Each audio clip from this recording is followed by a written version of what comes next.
PCC ఆదేశాల మేరకు ఈరోజు ఇందిరా విజ్ఞాన్ భవన్లో మాజీ ప్రధాని గొప్ప ఆర్థికవేత్త అయిన డాక్టర్ మన్మోహన్ సింగ్ సంతాప సభ డీసీసీ అధ్యక్షులు అంబటి కృష్ణారావు అధ్యక్షతన నిర్వహించారు. ఈ సమావేశంలో జిల్లా ఇన్ఛార్జ్ గాదం వెంకట త్రినాథరావు, వివిధ నియోజకవర్గాల ఇన్ఛార్జీలు పాల్గొని మన్మోహన్ సింగ్ చిత్రపటానికి పూలమాలలు వేసి శ్రద్ధాంజలి ఘటించారు.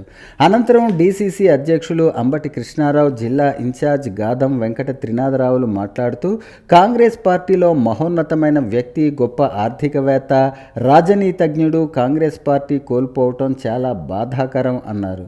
భారతదేశం ఆర్థిక సమస్యలతో పోరాటం చేస్తున్న సమయంలో తన ఆర్థిక సంస్కరణలతో భారతదేశానికి ఆర్థిక స్వాతంత్ర్యం తీసుకువచ్చిన గొప్ప మేధావి డాక్టర్ మన్మోహన్ సింగ్ అని కొనియాడారు.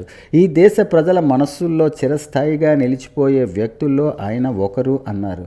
ప్రపంచ దేశాల ప్రముఖులచే తన ఆర్థిక విధానాలతో ఆకట్టుకున్న గొప్ప మేధావి అన్నవారు కొనియాడారు.